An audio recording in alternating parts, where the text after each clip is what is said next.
Assalamu alaikum, everyone. Hope everyone's doing well, inshallah. Bismillah ar-Rahman ar-Rahim. A'udhu billahi minash shaitanir rajim. Bismillah ar-Rahman ar-Rahim. Rabbi shrah li sadri wa yassir li amri wahlul 'uqdatam min lisani yafqahu qawli waj'al li wazira min ahli Haruna akhi ushdud bihi azri washrikhu fi amri كي نسبحك كثيرا ونذكرك كثيرا إنك كنت بنا بصيرا لا إله إلا أنت سبحانك إني كنت من الظالمين ولا حول ولا قوة إلا بالله العلي العظيم وصل اللهم على محمد وعلى آله وصحبه أجمعين والحمد لله رب العالمين. Welcome everyone. Inshallah, we will continue with the fruits of belief in the book The Race, which is the 11th ray. And we are now in the 5th topic. So a little recap on how this fruits of belief topics are being held is the author is sharing with us what, like last time we discussed, the capital, human capital, which is life, is short in this kind of life that we're living in. So we have to be careful on how we utilize whatever our life here is in terms of, we spoke about the circles where we have relationships and connections with different things in the universe. And the closest circle of relationship is with our being, ourselves.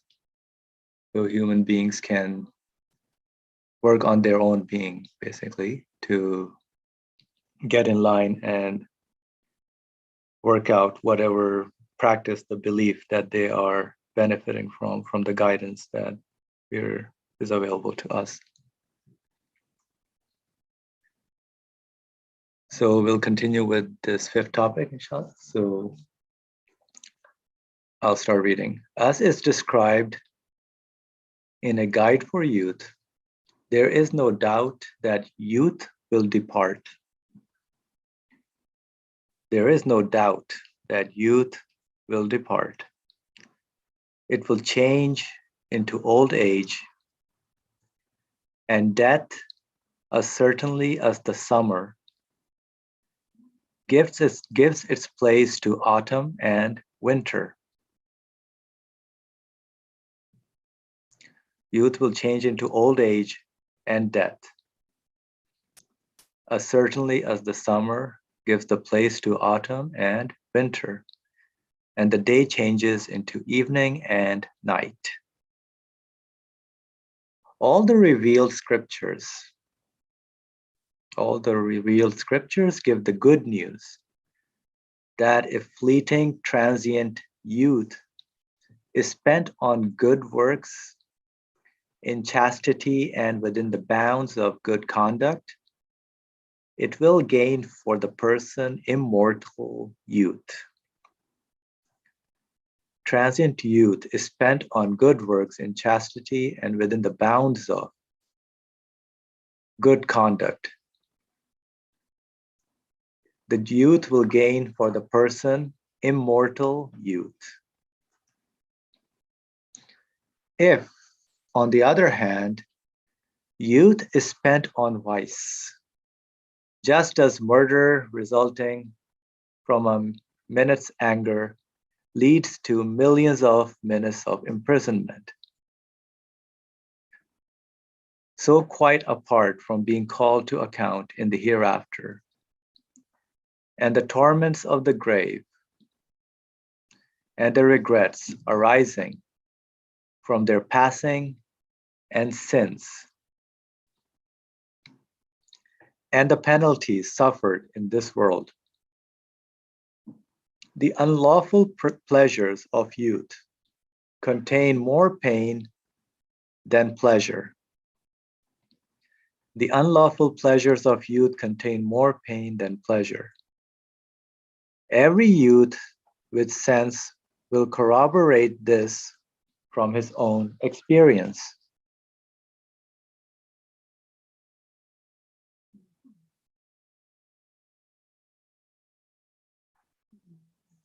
For example, the pains of jealousy, separation, and unreciprocated love. The pains of jealousy, separation, and unreciprocated love transform the partial pleasure to be found in illicit love into poisonous honey.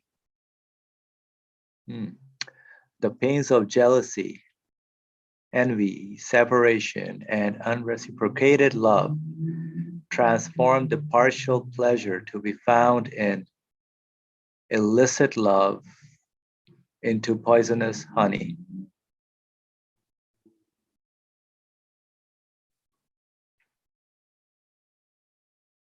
If you want to know how they end up in hospitals due to illnesses resulting from their misspent youth, and in prison due to their excesses, and in bars and dens of vice, and the graveyard due to the distress arising from their unnourished hearts and spirits not performing their right functions. Go and ask at the hospitals, prisons, bars, and graveyards. More than anything, you will hear the weeping and sighs of regret at the blows youths have received as the penalty for abusing their youth and their excesses and illicit pleasures.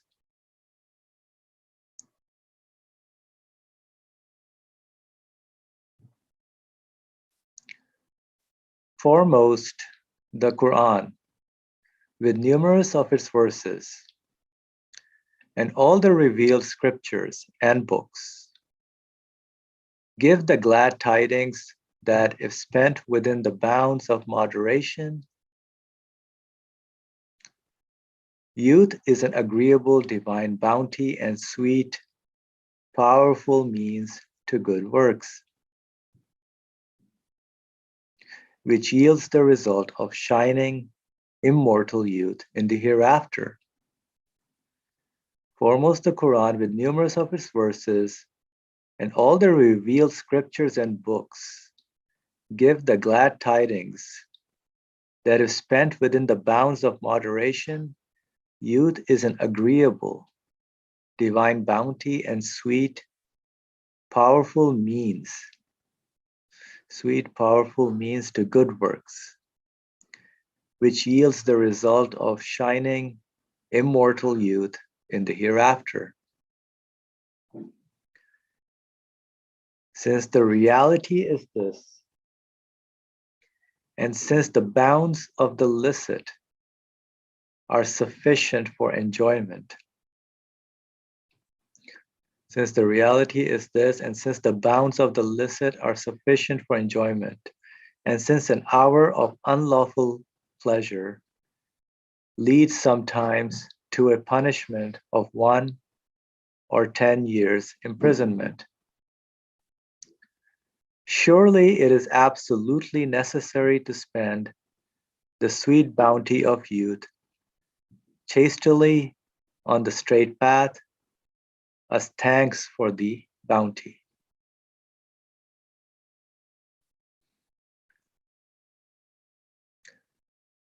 Okay, so that is the 5th topic. And it's, I think, on the same theme in terms of how we are supposed to spend our life in this universe. So whatever age you may be, whatever situation and circumstances one is facing, it's all basically a means, a gift from the one who made us to be used in terms of fulfilling our purpose in existence, to get to know and recognize why we're here, who our Lord is. And there's this idea also of the immortal youth that's been displayed, like it will gain for the person immortal youth. Sounds very good, beautiful news. If everybody is looking for that particular, immortality, and everything has to be perfect. We are all looking for perfection in our lives, and we want it to continue. We know that this world is transient, it's passing. There is no perfection to be found in this kind of life. And all the qualities that we observe are experienced in our transient moments. We want, when we experience them, we want them to be eternal. So that's the same thing with the life, youthful life, with full of energy and excitement.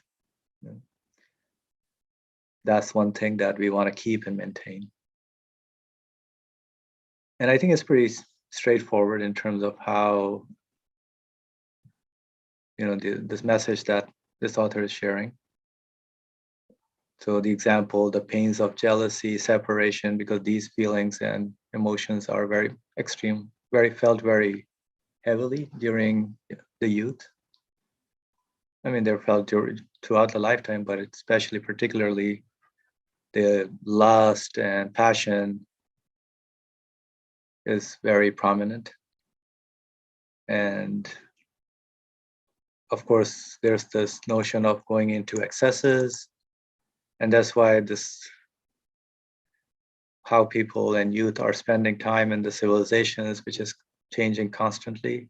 There are new things that are coming up on how everyone is spending their time on different sorts of entertainment, time passing activities that are going on. But yeah, so if anybody has experience with hospitals, prisons, bars, and graveyards, as the author says, at his time also, these were the places where the results of those excesses were found. Right now also, same thing applies. So if anybody would like to speak on this particular topic, this fifth topic, please feel free to do that.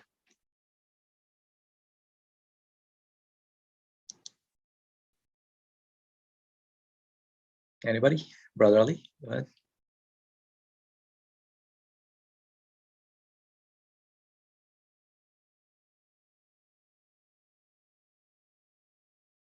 Brother Ali, Adam, go ahead, sorry. Yeah, Assalamu alaikum. Bismillah ar-Rahman ar-Rahim. I wondering about this section, just a little bit above this, in the middle of the text, where it says, if you could scroll up, please, Brother Asif. This, for example, paragraph, the pains of jealousy, separation, unreciprocated love transform the partial pleasure to be found in illicit love into poisonous honey. This sentence particularly got my attention because I think it's interesting how the author is kind of revealing something really problematic about illicit relationships or illicit love. And one thing is, why does it only has to do with youth? Because youth not only do this or have this problem, but what is so specific about youth that this is being referenced here, but also that the inherent nature of illicit love, whatever, how we define illicit love, I think it refers to how do I put it in a succinct sentence? A relationship that doesn't see an eternal aspect, for sure. A relationship that doesn't see a connection between the person and where they come from or what is responsible for them.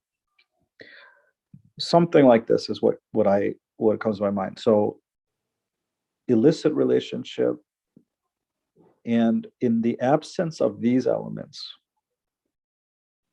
it's very interesting that the result of this then, in the author's terms, must or maybe includes jealousy, separation, and unreciprocated love.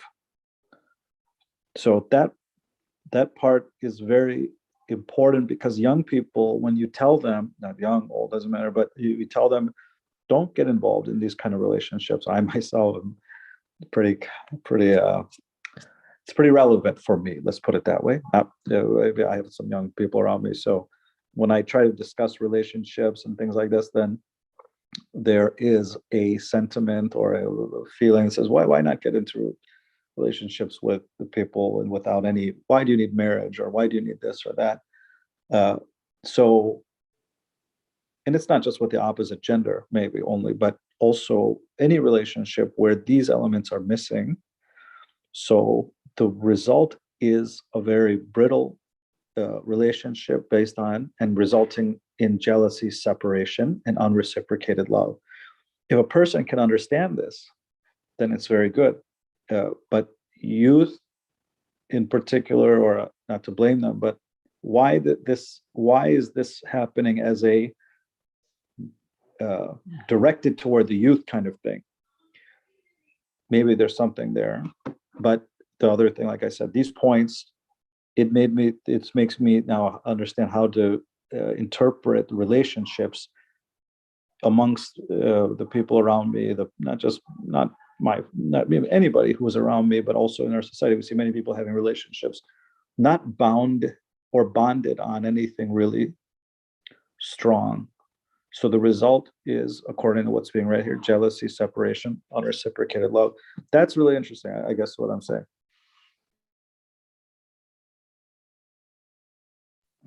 Yeah, thank you. Brother Ali, please go ahead. The paragraph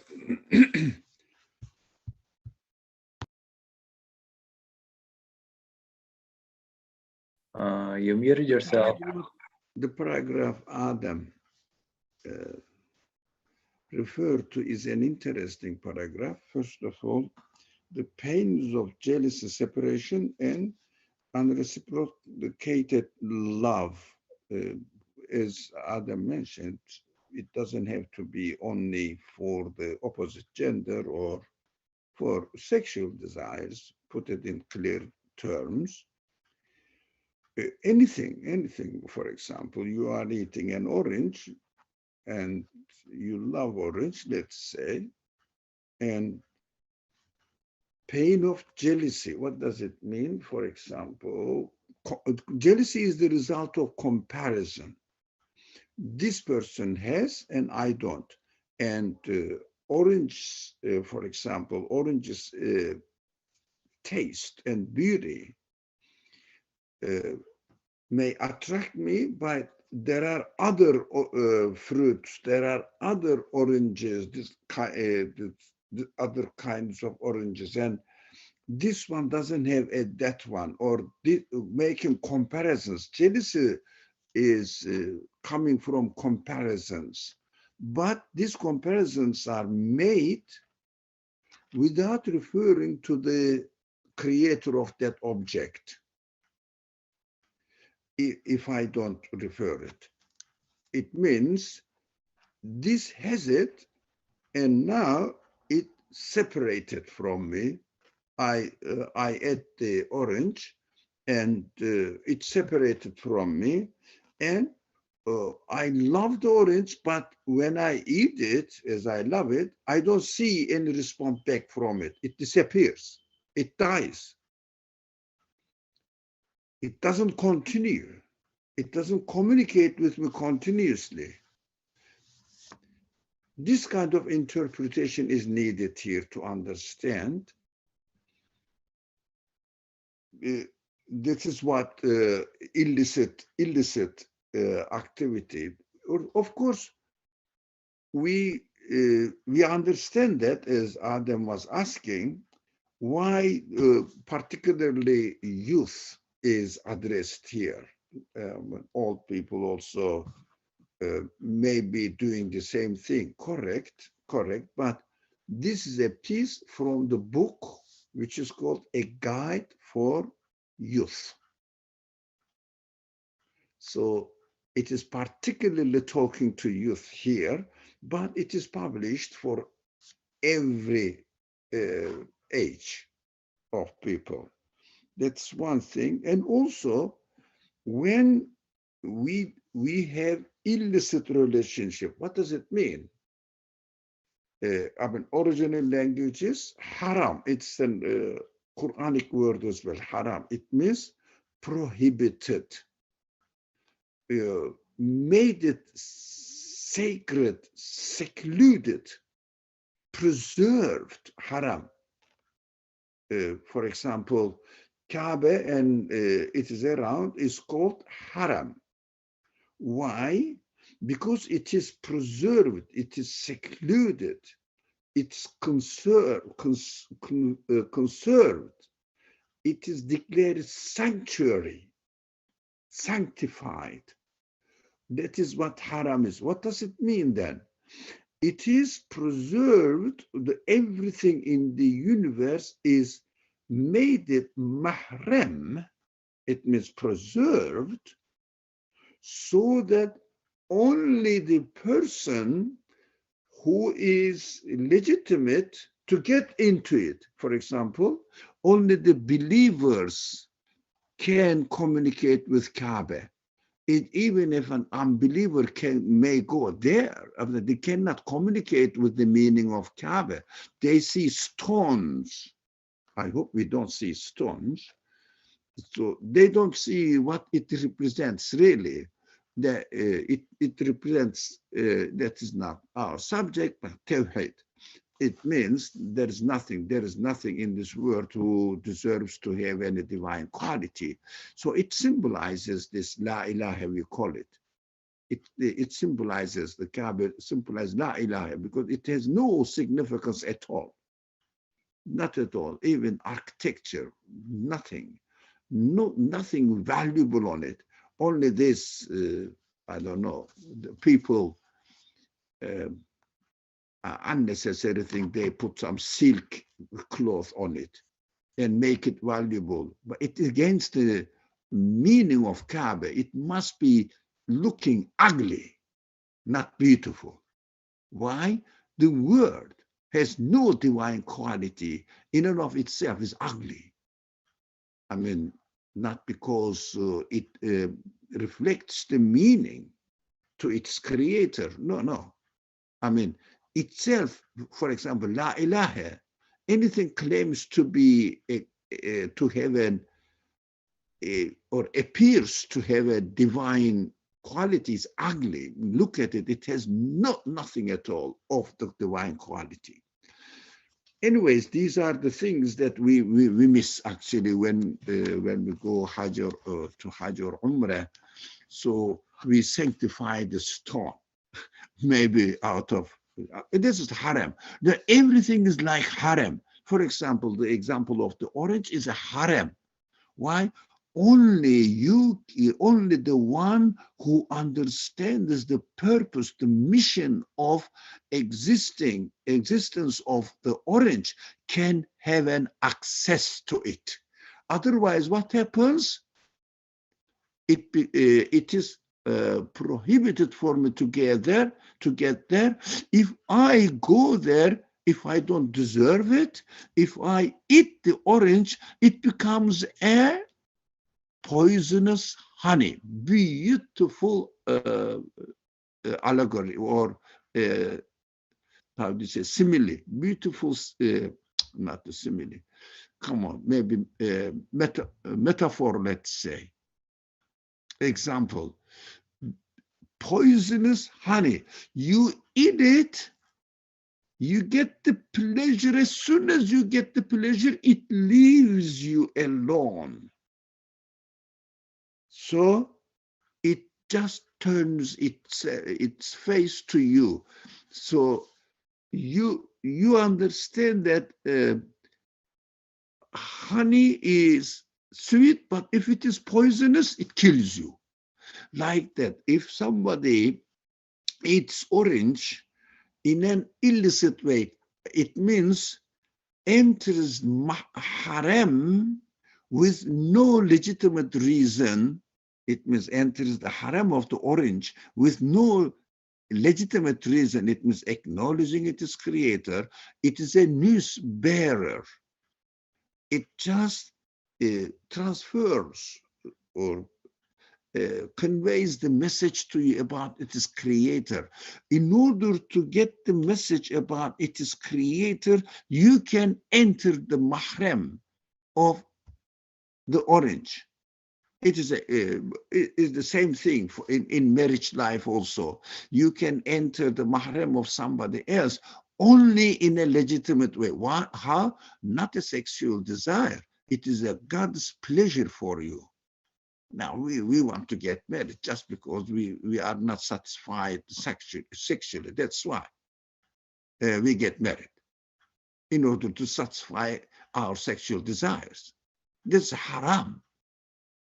It is something like an unbeliever enters the vicinity of Kaaba and he sees stone only.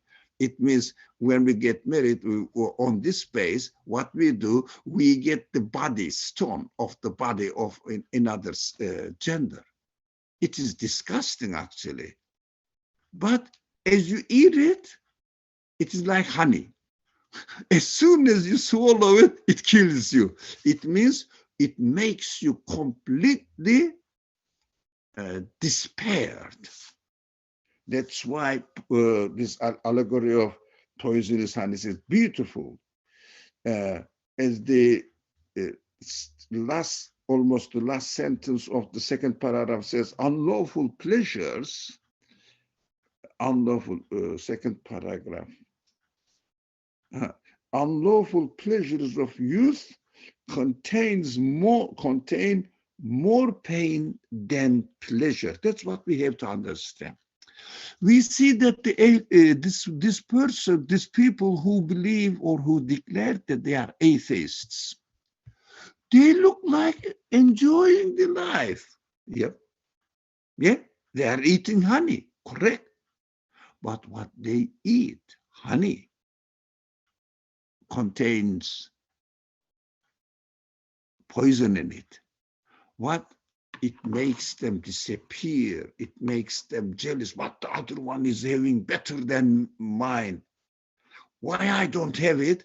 And then start competing with the other ones. I will get this one as well. I will get that one as well.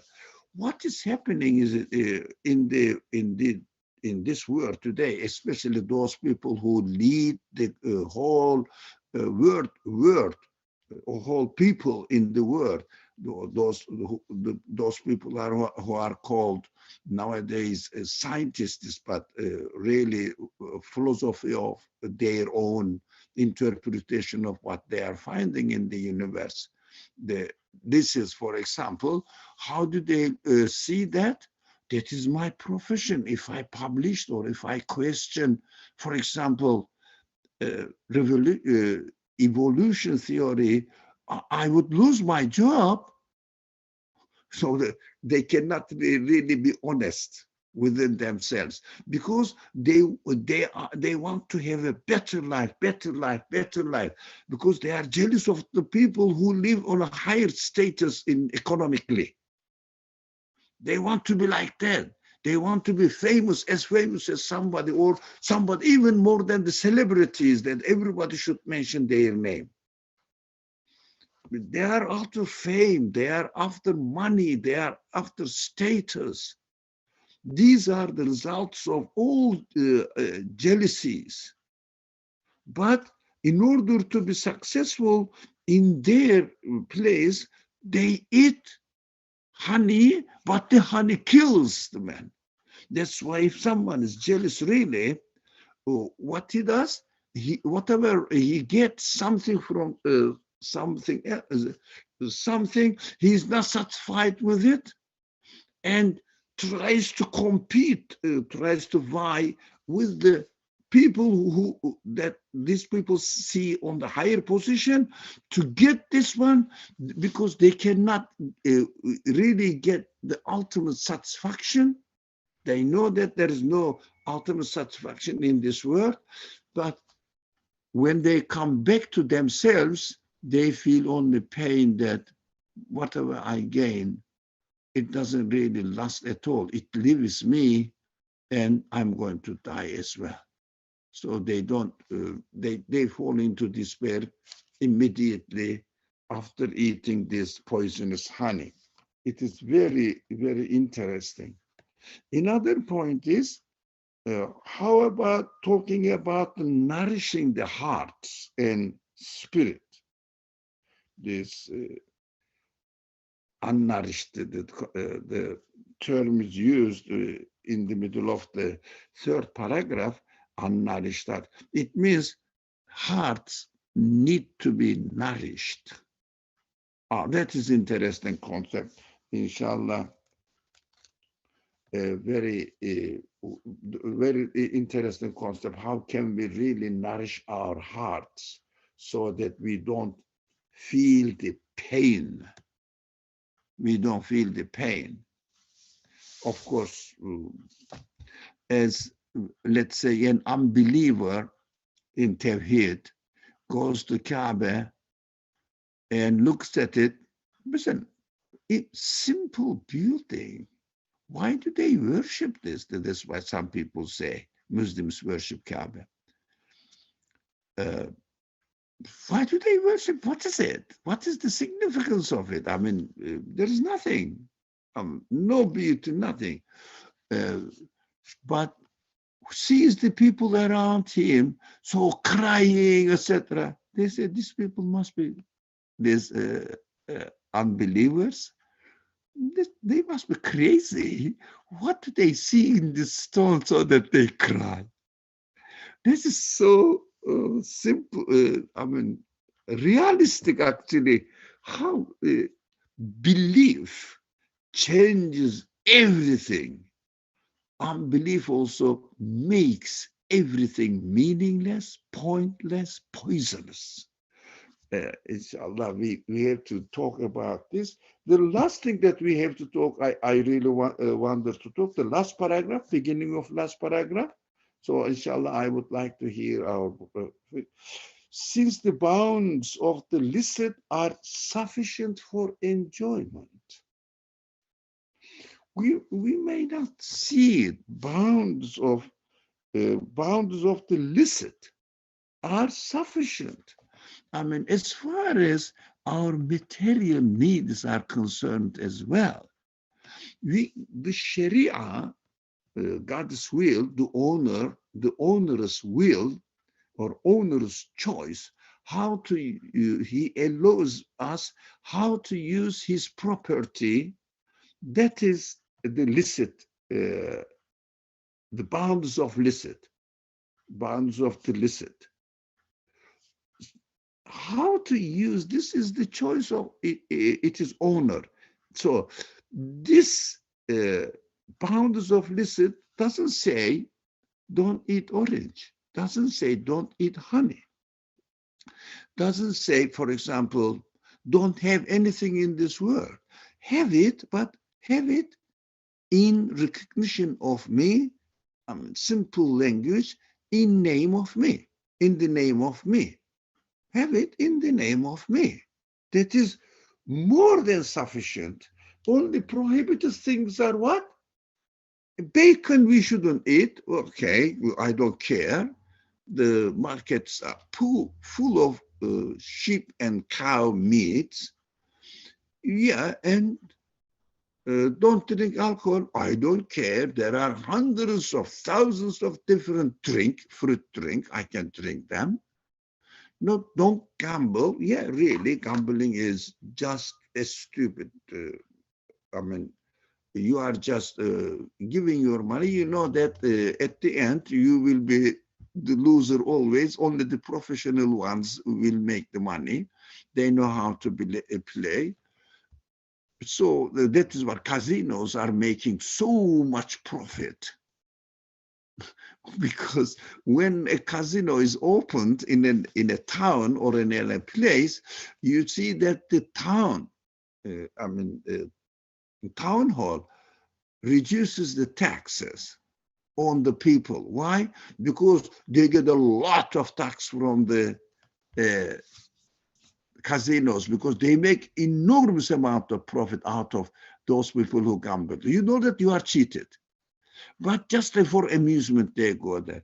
Quran says, don't be cheated, don't gamble. Don't be cheated, it means don't gamble. Don't gamble means don't be cheated. Don't be stupid, it means.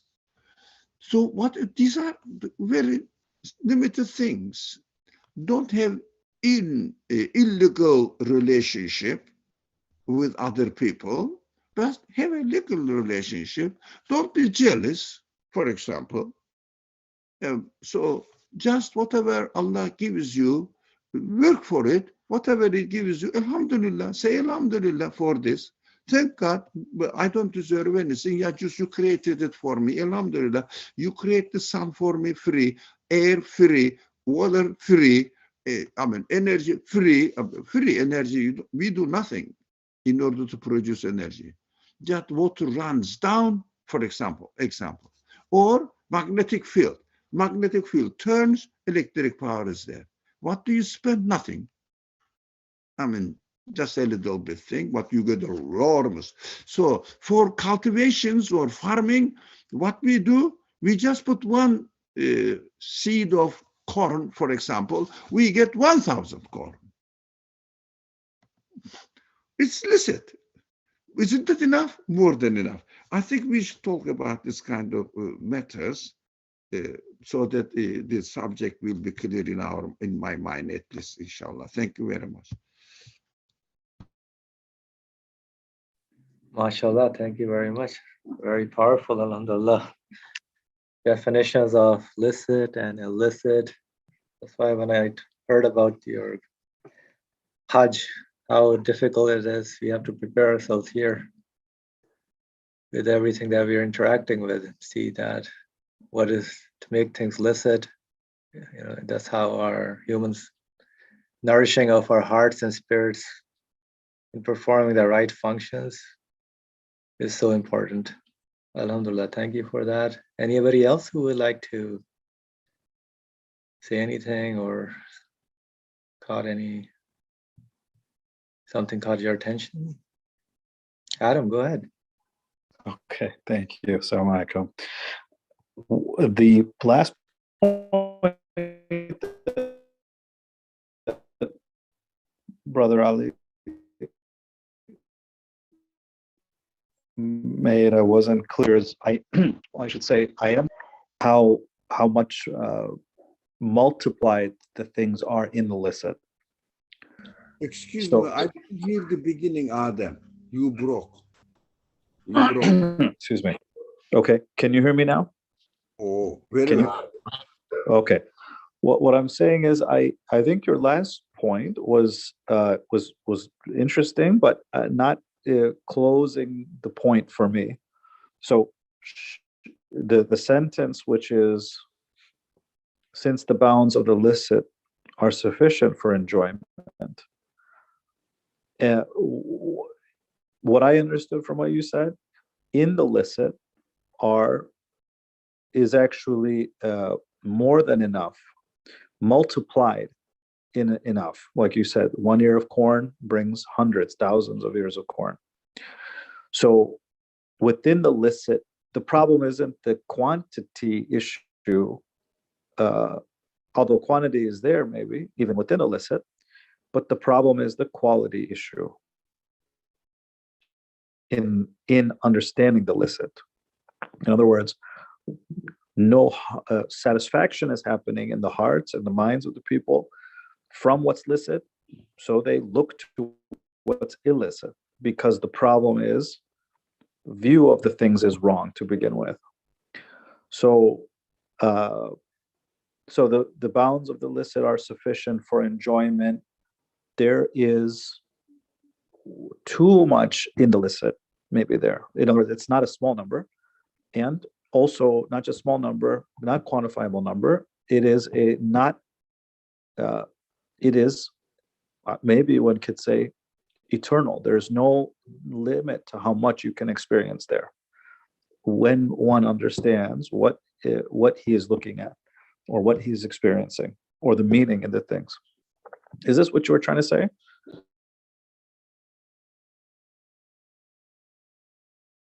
I think the particular purpose of saying this in the text, bounds of the illicit are sufficient for enjoyment, he doesn't really mean that when you eat one orange with the consciousness of God, in the name of God, then you can, you eat one orange, but you gain infinite mercy, compassion in it, in its creation. You get to know the Creator through tasting and experiencing the creation of this orange. It's wonderful. I don't think he means this. For example, you want excitement. That's why people go to casinos, to get excited. What will happen? What will time passes? They don't even realize the time passes. You can get many other, in really physical terms, many other ways of excitement. For example, God, the Quran repeatedly says, and also human need says this: go and journey all over the earth. There are interesting creations for you that you can get excited by seeing new sceneries. For example, I'm just trying to see, for example, especially drink-wise, why do you drink and lose your mind? Why not, for example, get involved into all kinds of drinks, plus when you really think about the subject deeply, you can really receive a serenity as you realize the truth so perfect that the people are dying, those unbelievers or non-practicing believers, dying for pleasure. The real pleasure is really having the realizing the truth, and your heart is completely satisfied with the truth. That pleasure is enough for you. It is worth the life, actually. So you don't need to go somewhere else to do some illicit things so that you will get pleasure from it. So in physical terms, in particularly, I think because the author is not mentioning here the belief perspective, iman perspective of the licit and illicit. I mean, haram.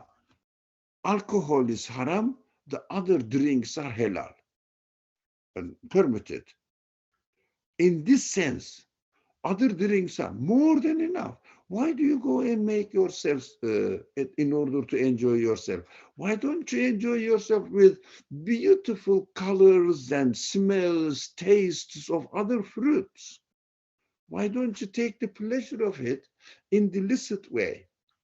But as I said, belief perspective is discussed about as this side of it, belief side of it is discussed about as satisfying the hearts. Anything which is not related to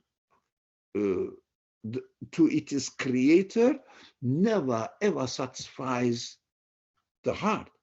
For example, eating the orange, thinking that orange is natural accidental production, happened, developed, and happened to be in this beauty and taste and smell. And this is illicit. Not in this sense, the highlighted sentence is talking about, as far as I understand, because it doesn't make sense. Boundaries of the illicit are sufficient for enjoyment. What is, if we talked about the belief perspective of it, as everywhere else, the author mentions that only belief in God makes everything eternally beautiful. Otherwise, everything is illicit. Orange is illicit, for example. Just an example I am using. Even breathing the air is illicit.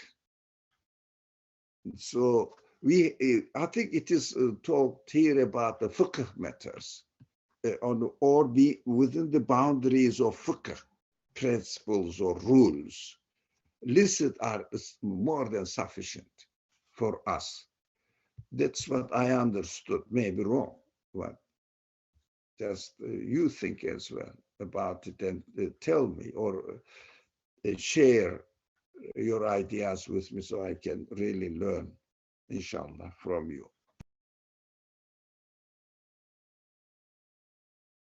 All right. Anybody else would like to share anything? Thank you, Brother Ali and Adam, for the question. Adam, if you have a follow-up, please go ahead.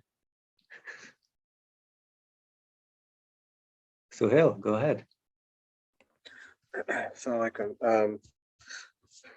Yeah, I guess since I work in medicine, you see excesses. He mentions hospitals, so and you know, it can be any sort of pleasure people have, whether of the stomach, people engage in excess of that, and you know, not just, let's say, alcohol, but you know, other drugs or even just food itself, and and people see the consequences of that, or at least I mean everybody does, but see the consequences on their health. Or sexual, for example, see the consequences of that. And it's interesting in that, you know, he mentions youth. Like it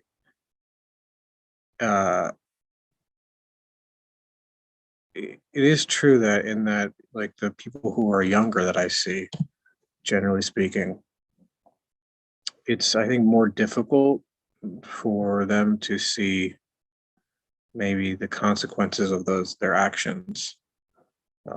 Whereas as an adult, you have things to look back on and sort of, as he says, like regret, looking back and expressing regret. And I think, like, sort of the underlying theme, as Ali Member was saying, is that, and I think Adam too, is in that when people sort of engage in whatever sort of activity that they find pleasure in, there's no sort of orientation of what it means and like what it points to or what it indicates. So it's just experiencing the pleasure for pleasure's sake. And that in and of itself is painful, hence why the human being has to keep finding that same pleasure over and over and over and over again. And to the point of excess, I think the most clear example is like drugs, in that, you know, you use one drug and then use another drug and another drug, and every subsequent drug is usually more detrimental to somebody's health than the one before. And they only sort of realize it in the end after the consequences of those actions, but it's because they're always looking for something, that some void that they're trying to fill, that the pleasure in and of itself can't. There's a sort of emptiness, and that's, you know, my personal experience. So it's interesting is that even, like, for example, like, let's say with regards to marriage, you know, in like Western society, I always find it interesting in that even though people don't get married today, they just live with maybe the opposite gender. Quite often people are like, they get very defensive, or they're very like particular usually about saying, I'm only with one person.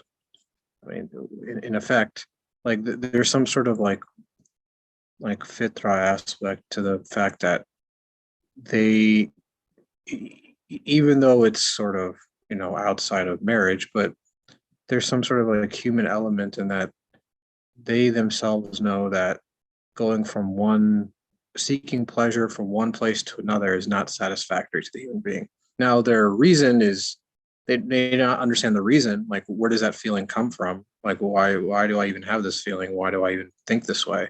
Um, why do I not find pleasure in recurrent experiences over and over again? Um, uh, but it's there. And um, the unfortunate thing is that at least modern civilization doesn't allow for people to question that. So, for example, like Ali Murray mentioned, like gambling, or you walk into a grocery store and you see all of these foods available. It's in a way sort of to really overwhelm the human beings sensually, and to lose sight of what things mean. Like, what am I doing here? Why am I experiencing these things? So alcohol, like, I mean, look how many commercials are there for alcohol everywhere. Um, Even though everybody knows its consequences, but because it's a way for somebody to make money, or like the casino, where as is well known by gamblers, the casino, or they say in like the Western world, like the house always wins, because the gambler never wins overall. It's always the casino.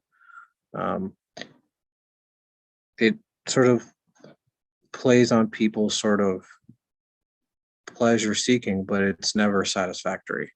And somebody's always trying to make some sort of profit out of it. And I always find that interesting. But in youth, like, maybe people don't realize that, because I guess maybe you don't have the perspective of being older and seeing, oh, why, or maturity, and why was I doing these things, or what was the purpose or meaning behind it, all of it. And really, in old age, do people realize that? And then they have like years of regret afterwards, especially if they have sort of detrimental consequences to their behavior from early on. But within society, there's no room to say, hey, let me step back, let me question why am I, why is this okay, or why am I being sold these things, or why am I being overwhelmed with all these sort of sensory experiences. And I think the best, like, the word that I have the biggest problem with, like, especially I don't know if it's just Western society, but is that human beings are consumers. Well, and they consume things, and that's how Western society views human beings, that they consume things for their own sort of pleasure, without stepping back and saying, why am I consuming it? What is the point of any of it? And nobody would question that, because then that would question the underlying premises of society itself. That man doesn't exist for purely consumption's sake, or for just pleasure seeking for pleasure's sake. But so I see that firsthand, and it's like, it's unfortunate and it's sad when that happens, but that is this it's the reality of what's taking place in the world.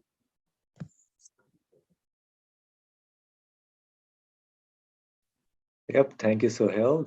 Very practical examples. And Adam, go ahead. Thank you.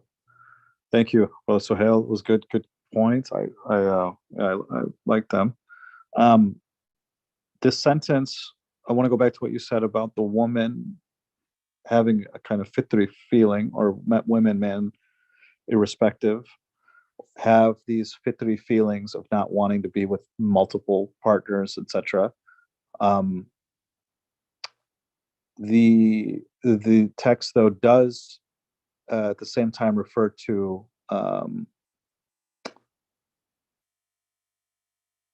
ending up in prison, bars, and the graveyard due to distress arising from their unnourished hearts and spirits not performing their right functions. Go and ask the hospitals, prisons, etc. You're in the hospital field, alhamdulillah. So can you share your thoughts on what unnourished hearts may relate to physiologically, where a hospital or a prison, and you talked about this, I think, in your comments, but I'm wondering if there's if you do see that. I mean, I think you did talk about it. It came to my mind when you were speaking. So unnourished hearts is I think the inverse of what you said, with all the lack of fulfillment, is really unnourished hearts, right? The result of it is unnourished hearts, and that is causing more, resulting in more having hospitalizations and criminal activity, et cetera, et cetera. So yeah, so I was just this unnourished heart part, I think you covered it, but I think it's maybe worth discussing a little bit more. Take it away, Sohail. Yeah, what's interesting is that in like the modern age, like with so-called advancement of society, is that depression and anxiety. Like I see patients not for depression or anxiety, but it's as if almost everybody has depression and anxiety, and sometimes they don't even know why they're depressed. They're depressed, and or why they're anxious. Maybe anxious about the future or about their life, or whatever their circumstances they're in, and nobody, like society itself, doesn't want to address it. I mean, they address it, but they don't address it in reality. They give somebody a medicine, and so they put a Band-Aid over it, but nobody actually wants to address the underlying fundamental reason, is that people are not seen as human beings, and so they're the to me that's the effect, is that you see this rampant rise in depression and anxiety, and that contributes to people trying to find some sort of outlet or pleasure in activities that are going to only hurt them. He says the bar. I mean, that's people drink or do drugs or engage in like illicit sexual activity, or maybe even turn to sort of criminality, possibly, or do activities in which puts them in the graveyard, as he says. It's so apparent, to the point that, like, I think it's in the UK that they have a ministry of loneliness. I heard that like maybe a couple months ago, and I just find that interesting, in that there's an entire ministry around that. But I'm always curious, what are they addressing? What is the underlying issue that they are fundamentally addressing? Because nobody really wants to tackle that. A secular society can't do that, or a secular institution can't do that. So hearts continue to go unnourished. But when there isn't any sort of satisfaction or contentment, that's what people, because the human being wants to feel at peace. And so when they're not at peace, they try to find it somewhere else in the world. And that's the issue. They try to look to the world to find their solution. But the solution is not, as like Ali Murmur said, is painful, is poisonous honey. It's never poisonous in many sense, physical and spiritual. In both sense, it's poisonous.